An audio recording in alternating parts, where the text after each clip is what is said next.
Assalamualaikum warahmatullahi wabarakatuh. Kami dari kelompok 7 akan membahas tentang proklamasi dan upaya mempertahankan kemerdekaan Indonesia yang beranggotakan Novalita, Indriani, Rahmalia, Anissa Nur Ajara, dan Venisa.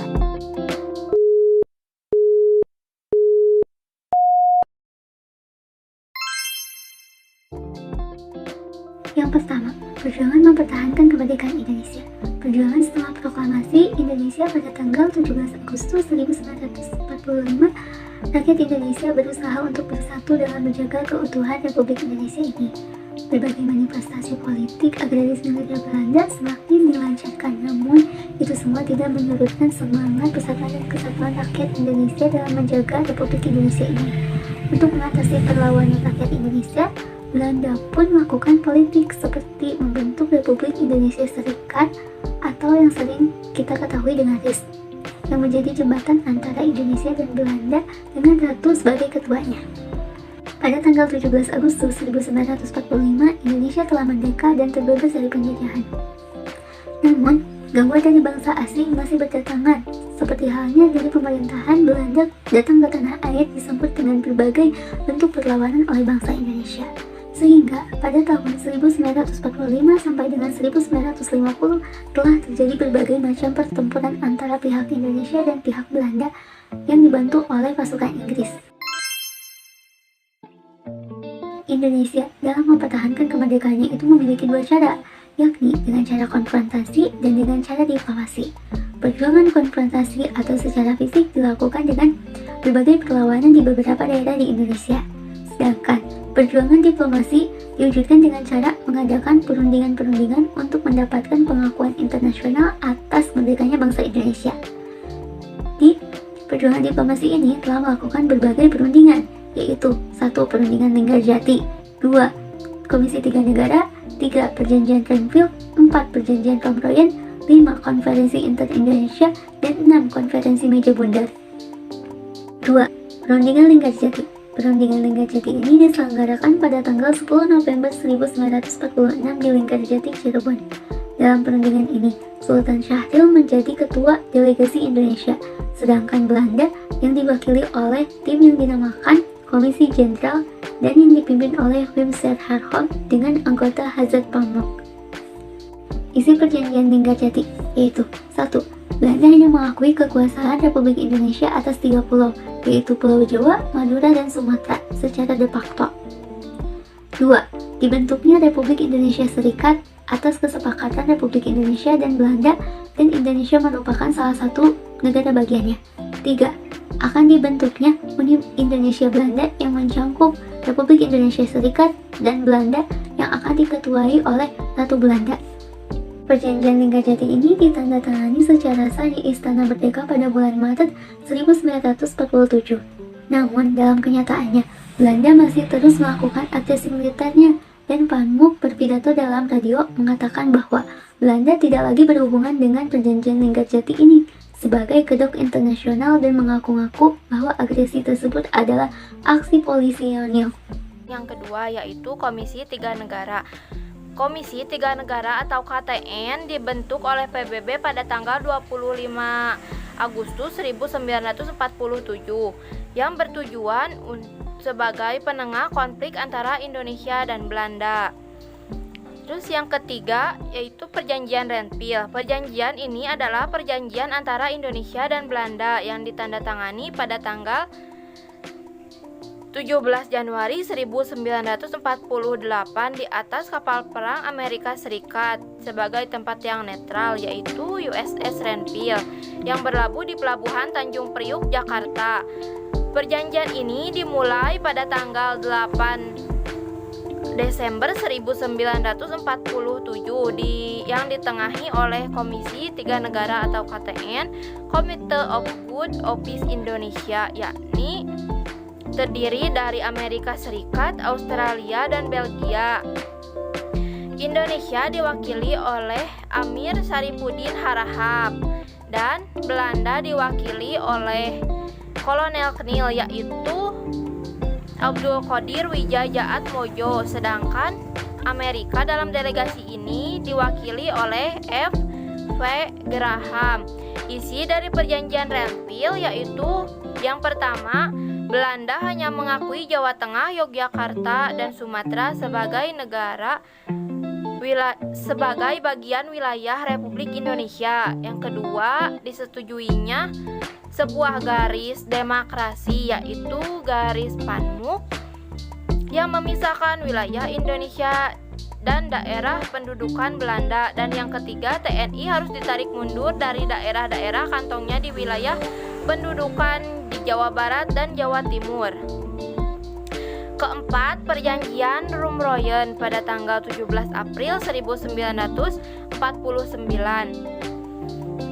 Nama perjanjian ini diambil dari kedua pemimpin delegasi, yaitu Muhammad Rum dari Indonesia dan Herman Van Royen dari Jakarta. Perjanjian ini dimulai pada tanggal 14 April 1949 dan akhirnya ditandatangani pada tanggal 7 Mei 1949 di Hotel Des Indes, Jakarta.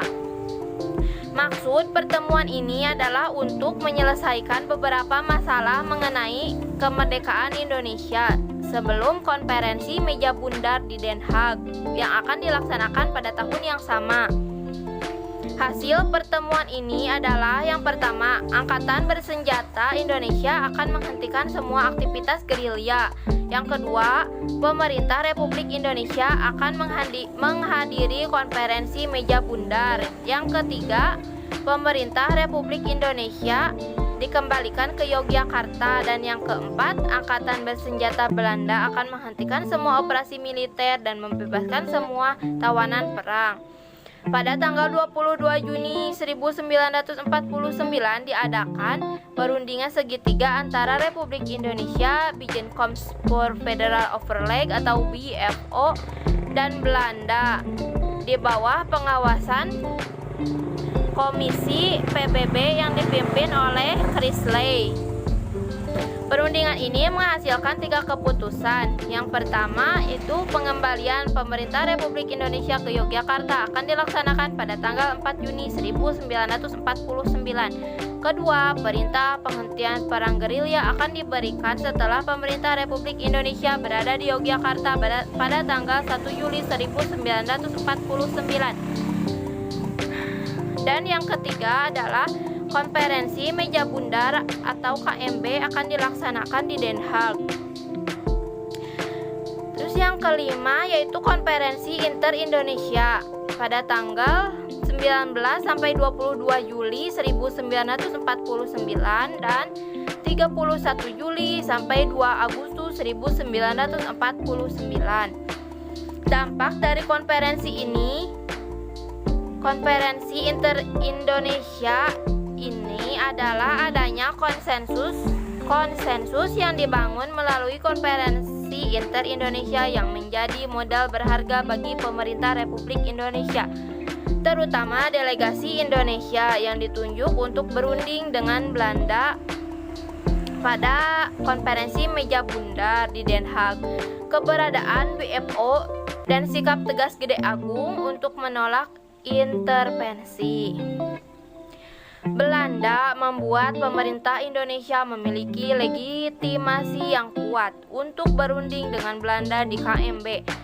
Konferensi Inter-Indonesia memutuskan beberapa hal sebagai berikut. Yang pertama, Angkatan Perang Republik Indonesia atau APRIS merupakan angkatan perang nasional. TNI merupakan kekuatan inti dari APRIS. Yang ketiga, pertahanan negara akan menjadi tugas dan hak pemerintahan Republik Indonesia Serikat atau RIS. Yang keenam, yaitu konferensi meja bundar. Dampak positif konferensi meja bundar bagi Indonesia adalah berhentinya perang antara Belanda dan Indonesia, diakuinya Indonesia sebagai negara oleh Belanda, penarikan mundur tentara-tentara Belanda di wilayah Indonesia. Dampak negatif konferensi meja bundar bagi Indonesia adalah tertundanya penyelesaian masalah Irian Barat, hutang Belanda pada tahun 1942 sampai disepakatinya RIS akan ditanggung oleh RIS. Indonesia menjadi negara bagian RIS di mana menjadi bawahan dari pemerintah Belanda. selanjutnya yaitu perjuangan mempertahankan kemerdekaan Indonesia di berbagai daerah secara fisik dan bersenjata. Setelah Jepang menyerah kepada sekutu, seluruh negara penjajahan Jepang di Asia Tenggara diambil alih oleh sekutu, yaitu AFNEI. Tugasnya adalah menerima penyerahan kekuasaan dari tenaga Jepang, membebaskan tentara sekutu yang ditahan oleh Jepang, melucuti serta mengumpulkan orang-orang Jepang yang akan dipulangkan ke negaranya. Kedatangan tentara sekutu ternyata diikuti oleh Nica. Nica adalah otoritas resmi semi-militer di bawah sekutu yang bertugas mengendalikan pemerintahan sipil di Hindia, Belanda setelah Jepang menyerah tanpa syarat kepada sekutu. Tujuan Nica adalah ingin kembali menegakkan kekuasaan Belanda di Indonesia. Tentara AFNEI bersama Nica sampai ke Indonesia pertama kali pada tanggal 16 September 1945 di Tanjung Priok. Yang pertama adalah pertempuran Medan Area, yaitu pada tanggal 10 Desember 1945 sampai 10 Desember 1946. Latar belakang terjadinya pertempuran ini adalah perampasan dan penginjakan rencana Merah Putih oleh pasukan sekutu terjadinya di Sumatera Utara. Rakyat Medan merespon tindakan tentara sekutu dengan melakukan perlawanan. Pemuda Indonesia dan pemandu resismen Laskar Rakyat mengalami beberapa kesulitan dalam pertempuran karena Nica sering melakukan aksi teror sehingga mengharuskan mereka mundur ke arah Pematang Siantar. Disebut Medan Area karena dipasang papan yang bertulisan Picket Boundaries Medan Area. Yang kedua adalah pertempuran Ambarawa. Latar belakang pertempuran ini adalah keinginan sekutu untuk mengambil alih kota Ambarawa. Pertempuran ini terjadi di Semarang pada tanggal 26 Oktober sampai 15 Desember 1945. Sekutu mempersenjatai bekas tawanan penjara Ambarawa dan melanggar kesepakatan. Pertempuran ini berlangsung menggunakan taktik supit urang, yaitu pengupungan rangkap kedua sisi. Yang pertama, pertempuran Medan Area pada tanggal 10 Desember 1945 hingga 10 Desember 1945. Latar belakang terjadinya pertempuran ini adalah perampasan dan penginjakan rencana Merah Putih oleh pasukan sekutu. Terjadi di Sumatera Utara. Rakyat Medan merespon tindakan tentara sekutu dengan melakukan perlawanan. Pemuda Indonesia dan pemandu resismen Laskar Rakyat mengalami beberapa kesulitan dalam pertempuran karena NICA sering melakukan aksi teror, sehingga mengharuskan mereka mundur ke arah Pematangan Siantar. Disebut dengan Medan Area karena dipasang papan yang bertulisan Picket Boundaries Medan Area atau batas resmi wilayah Medan. Yang kedua, ada pertempuran Ambarawa pada tanggal 26 Oktober 1945 hingga 15 Desember 1945. Latar belakang pertempuran ini adalah keinginan sekutu untuk mengambil alih kota Ambarawa. Pertempuran ini terjadi di Semarang pada tanggal 26 Oktober 1945 hingga 15 Desember 1945. Sekutu mempersenjatai bekas tawanan penjara Ambarawa dan melanggar kesepakatan. Pertempuran ini berlangsung menggunakan taktik supit urang atau mengepung rangkap dari kedua sisi.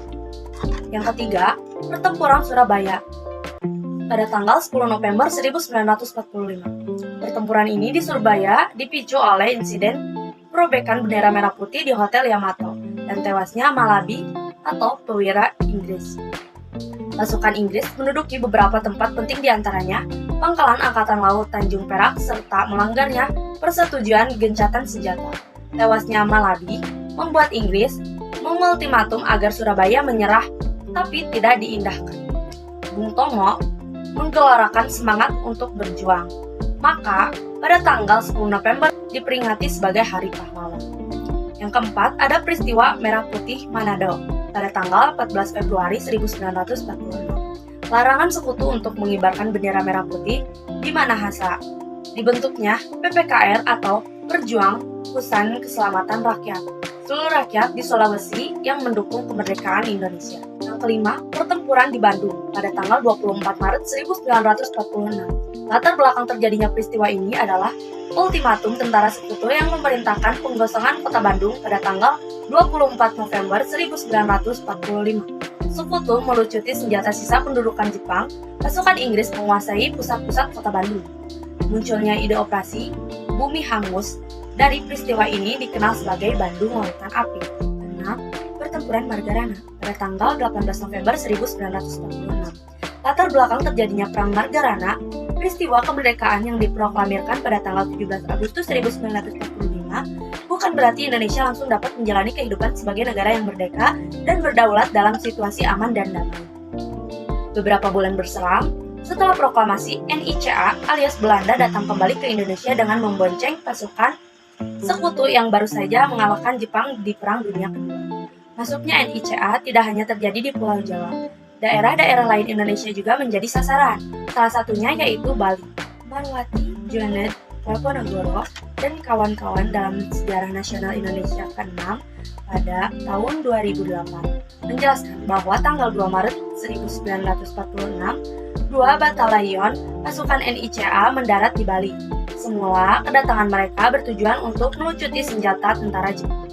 Yang ketujuh, peristiwa Westerling Makassar, tanggal 7 Desember 1946. Yang pertama, penentangan terhadap NICA dalam membentuk NIT. Yang kedua, sekutu di bawah pimpinan Kapten Raymond Westerling. Yang ketiga, Westerling menerapkan metode Gestapo, merupakan metode yang diterapkan polisi rahasia Nazi Jerman. Yang keempat, dilakukan antara 7 sampai 25 Desember 1946. Yang kelima, 40.000 warga sipil tewas terbunuh. 8. Pemberontakan PKI Madiun, 18 Desember 1948. Latar belakangan terjadinya demokrasi rakyat yang dipimpin oleh Ahmad Syarifuddin, kedatangan Musso dari Uni Soviet yang membawa paham komunis, adanya kerjasama antara Musso dan Ahmad Syarifuddin untuk membentuk negara komunis. Tujuannya untuk mendirikan negara Republik Uni Soviet komunis dan menghancurkan serta menggulingkan kabinet Hatta. 9. Serangan umum 1 Maret 1949. Serangan umum 1 Maret merupakan serangan yang dilakukan oleh jajaran tinggi militer Divisi 111 GM 111 untuk merebut kembali kota Yogyakarta, sekaligus membuktikan bahwa TNI dan Republik Indonesia masih kuat, sehingga diharapkan akan semakin memperkuat posisi Indonesia yang berlangsung di PBB.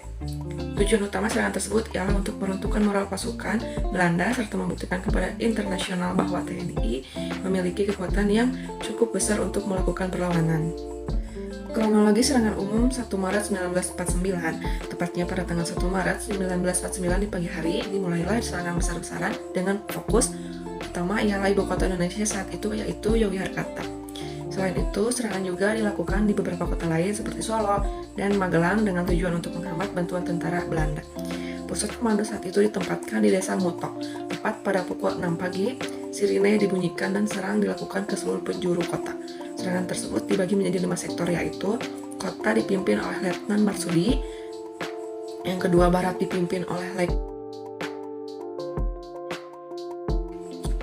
yang utara dipimpin oleh Mayor Kusno, yang keempat selatan dipimpin oleh Mayor Sarjono, yang kelima timur dipimpin oleh Mayor Sarjono. Agresi militer Belanda I. Agresi militer Belanda I diawali oleh perselisihan antara Indonesia dan Belanda akibat perbedaan penafsiran terhadap ketentuan hasil perundingan Linggarjati. Pada tanggal 21 Juli 1947, Belanda melancarkan aksi polisinil yang dikenal dengan Agresi Militer I. Tujuannya yaitu untuk menguasai sarana-sarana vital di Jawa dan Madura. Pasukan Belanda bergerak dari Jakarta dan Bandung untuk menduduki Jawa Barat dan dari Surabaya untuk menduduki Madura. Tanggal 4 Agustus 1947, PBB mengeluarkan perintah berhentinya tembak-menembak. Untuk menguasai gencatan senjata, PBB membentuk Komisi 3 Negara. Tugas utama Komisi 3 Negara adalah mengawasi secara langsung berhentinya tembak-menembak sesuai dengan resolusi Dewan Keamanan PBB. Agresi Militer II. Latar belakang terjadinya agresi militer II adalah disebabkan karena perundingan Renville mengalami kemacetan.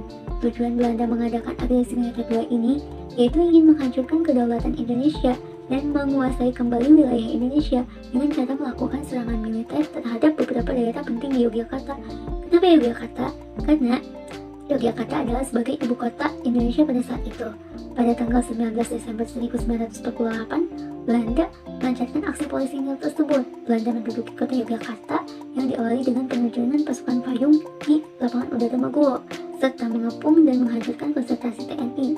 Dalam agresi tersebut, Belanda berhasil menduduki kota Yogyakarta dan menangkap pemimpin politik serta militer.